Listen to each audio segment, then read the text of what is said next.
Hello Tarot fans, welcome to another edition of Blue Sicx Tarot. I'm your fantastic host Blue Sicx. Thank you very much for watching. Now it's a new year and it's my first video of the year. I have been planning to make videos before this, but unfortunately, as I've said before, schedules have been kind of throwing me off a bit. But I do have some more videos coming soon with some new decks. And but I'd also like to thank all those new subscribers, and if you are new, don't forget to like and subscribe. Leave a like and even leave a comment below, and don't forget to hit that bell for notifications.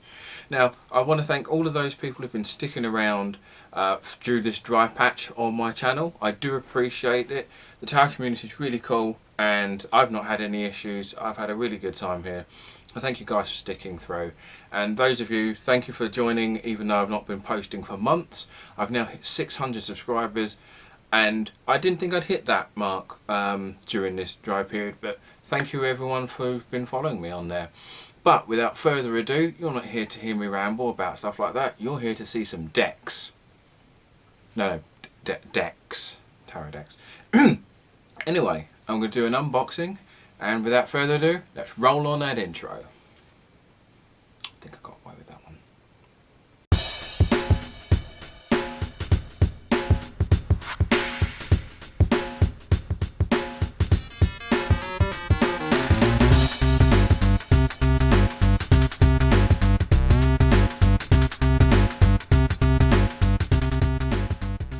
So today we'll be looking at Anne Stokes Legends.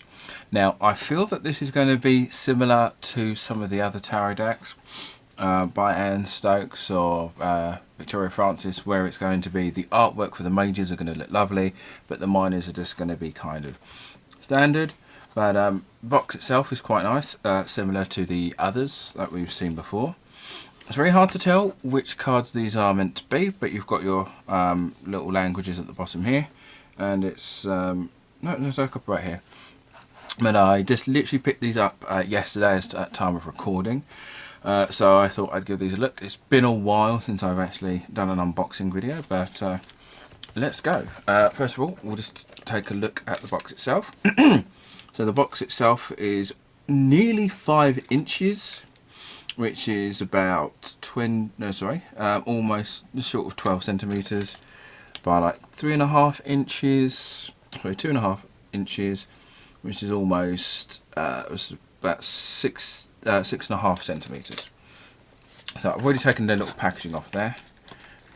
Okay, so it's the box is quite thick, and it's like it. So the cards are loose, and it's done the thing where it's divided the cards and has the book inside. So that doesn't happen with all of them. Not that that really matters, but so we'll just take the book out. But the only annoying thing I find is that when that happens, you do tend to have this bit of a gap. So some of these cards do tend to, will kind of fold this way and the others this way. Although you can already tell by how it's panned out, you've got your division here. So you've obviously got, I'm going to say, chalices, wands, and coins. So obviously you'll probably have swords in this dark blue bit here. I don't think the light's showing it too well, but this is more of a dark blue or purple, well that's more of a light blue. So if you've got a card facing front here. The book, with these ones, tend to just be kind of folded over. So you open it up like this. Oops. And I open it up like this, and then you've got your full book as you read through. So you just have the standard text and languages. Nothing really too interesting when it comes to these books. So you've actually got a nice starter card here. The backs of them, I don't really like that. I think that looks a bit cheap. The design on the back looks, all of this part here looks nice, but this feels a bit cheap, like kind of something tacked on at the end.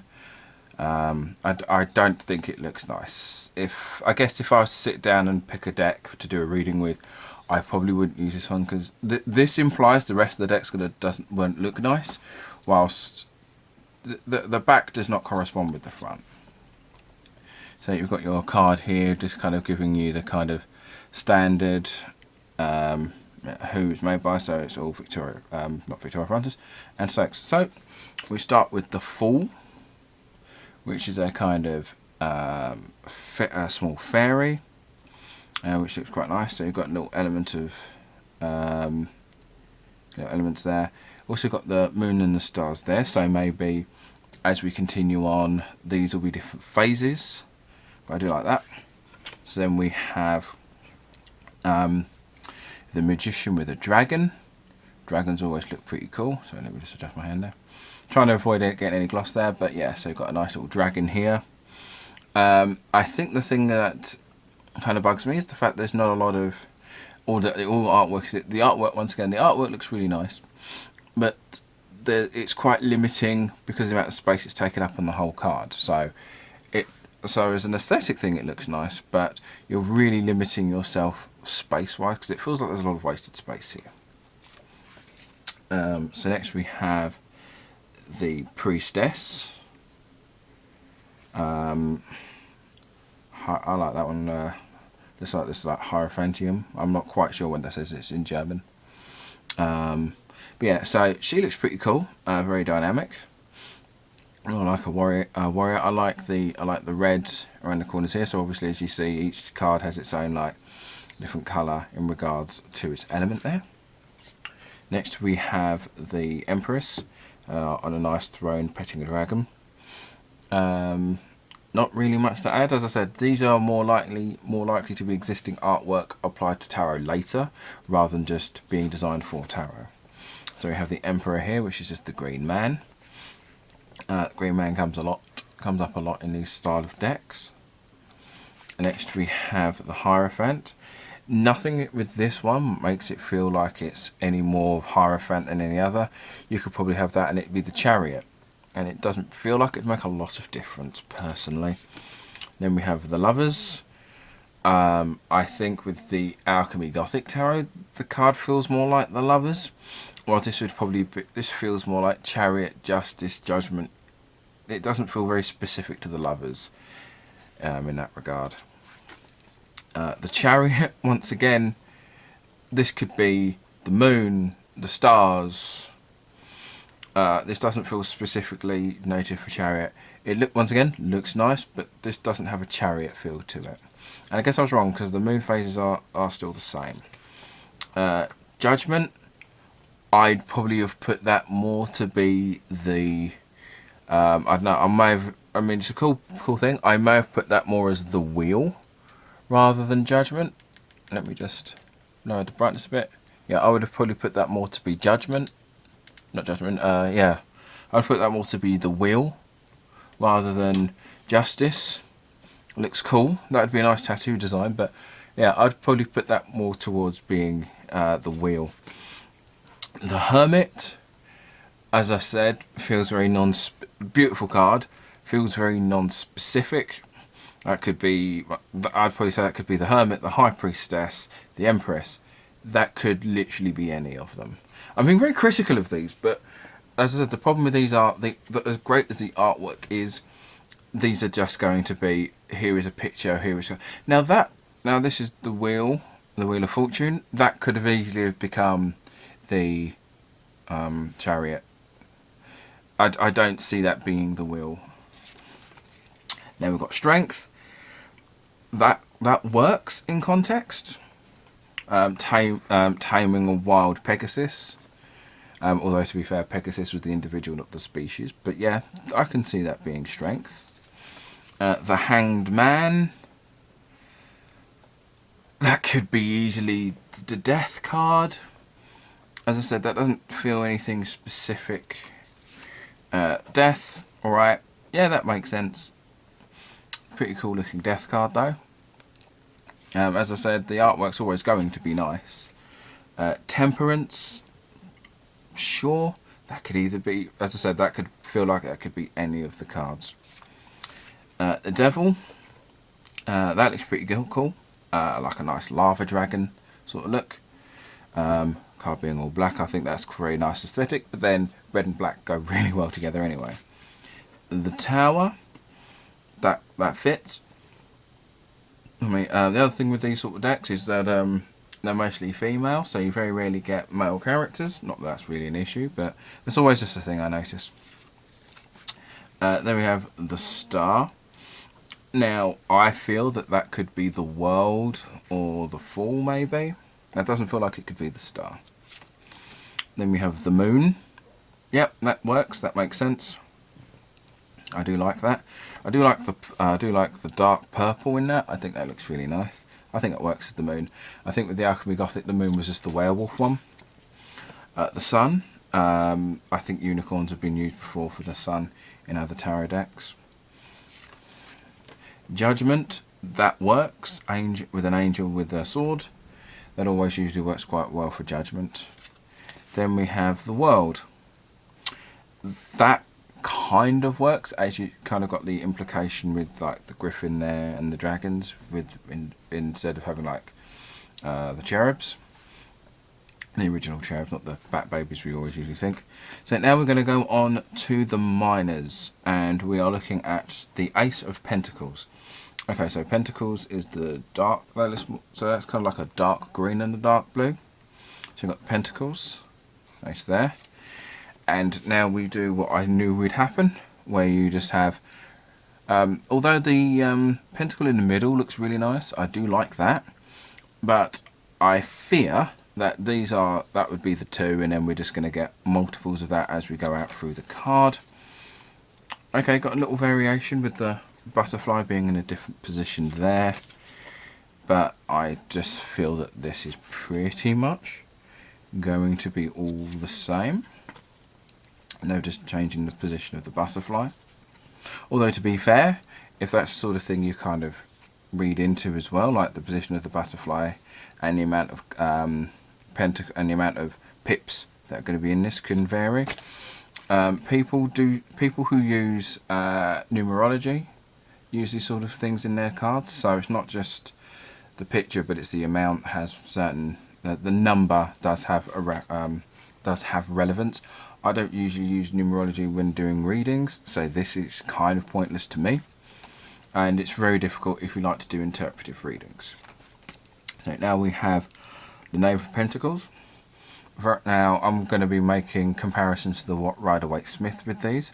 But yeah, that does look quite similar to the Rider-Waite. So they're holding the coin in their hand and around precious rocks. I think it's pretty nice. So that kind of works there. Oh, that one looks lovely. That'd be a nice cool poster. I mean, it probably is. But I really like that one. That looks pretty cool. I don't think the light is really showing off how nice that looks. But yeah, that one looks pretty cool. With the snowflakes as an incorporation of the pentacles, which I think is pretty good. And then you've got the Queen. So I feel that the butterfly is also kind of like a mainstay theme for this as well.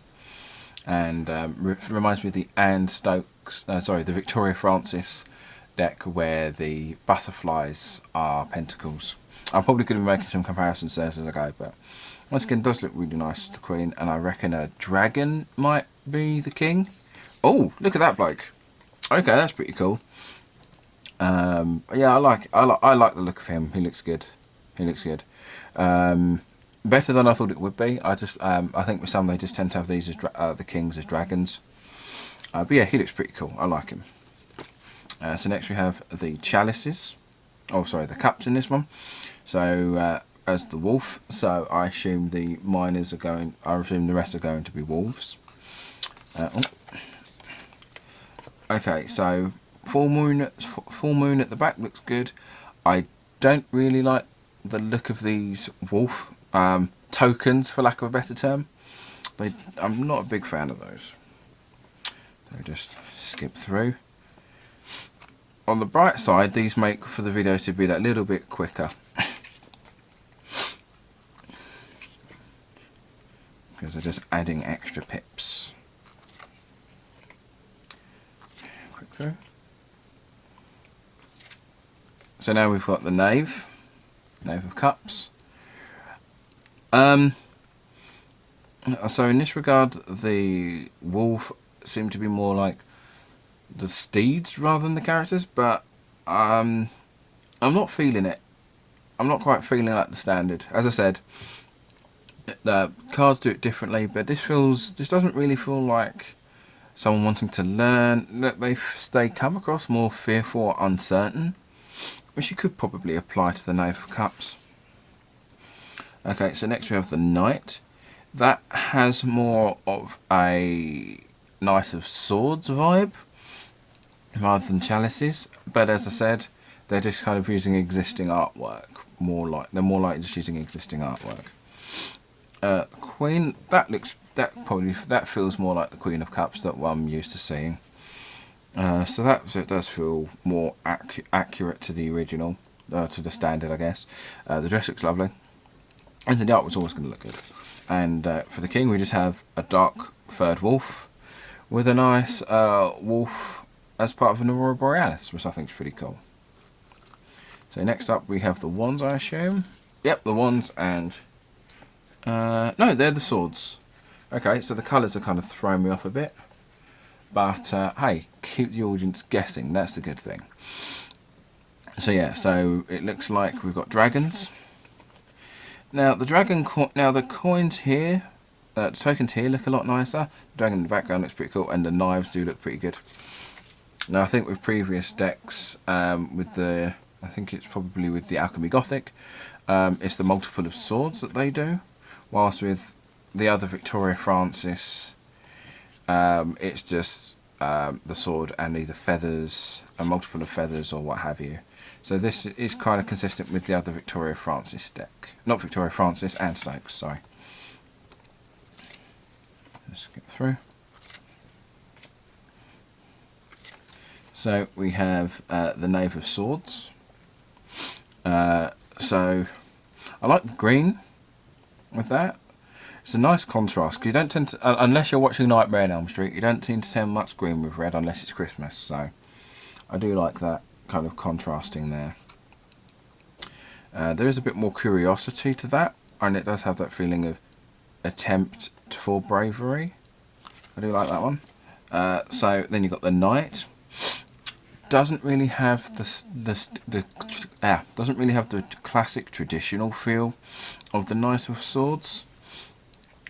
This feels more like the Knight of Cups rather than the Knight of Swords.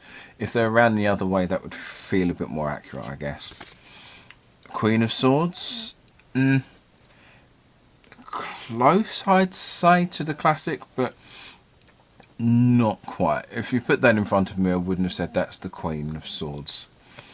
King of Swords, I think in the Alchemy Gothic, they've had a stronger looking dragon. Now, if this dragon, if they use the dragon in the Devil card for this one, then that would probably feel stronger. This would probably feel more like that one would feel more like the King of Swords than this one, personally. Alright, and then I've got the wands. And so they're using unicorns, which kind of makes sense. So also unicorn looks lovely in that. It looks really cool. So they're using wands as green, which is because the element is usually connected with fire. But as I said, they're using a bit of artistic liberty. So the unicorn tokens here feel very more Harry Potter-ish. I'm always very hesitant to reference Harry Potter because I know a lot of people aren't fans of J.K. Rowling anymore, which I fully understand and agree with. But yeah, it does feel very, not cheap, but not great. It looks nice, but I always feel that these could be done a lot better. And as I said, and as I keep saying, it's current existing artwork rather than specific for the tarot. So now we have the Knave of Wands. This one kind of feels kind of close, but not necessarily accurate to the standard, but still looks very lovely. I do like the green pattern around it. It goes quite well with the blue dress. So now we have the Knight of Wands. I like the staff in this. I think it looks quite a nice addition. It feels like it works quite well, and obviously with the same type of unicorn as well. So we've got the Queen, who is a fairy, also holding a baby dragon, or a small dragon at least, which I think looks pretty good. And a nice little kind of neck lining around there with the roses, I think is quite nice. And now we look at the King, who is just a unicorn. Now, it doesn't feel like it stands out boldly or anything. Once again, I wouldn't consider this a king. If I saw it and said, hey, this is the King of Wands, I'd be like, oh, alright. I would have probably thought maybe knave or knight, but not necessarily the king. But there we go. So that's the flip through of the Victoria Francis Legend Tarot. Overall, I think it looks nice, but I wouldn't read with them. I'd say this is more for collectors rather than readers. If you are a reader who reads pips, that's fine, obviously. You know, I'm not going to tell you how to read. But yes, overall, it's a nice thing for your collection, but not necessarily something to go out of your way to purchase. Artwork, so artwork looks great. Probably wouldn't read with them, but they're nice to show to your friends. So I hope you enjoyed, and once again, don't forget to like, share and subscribe. And all the links to my other videos and social media are in the description below. And I'll catch you all on the flip side.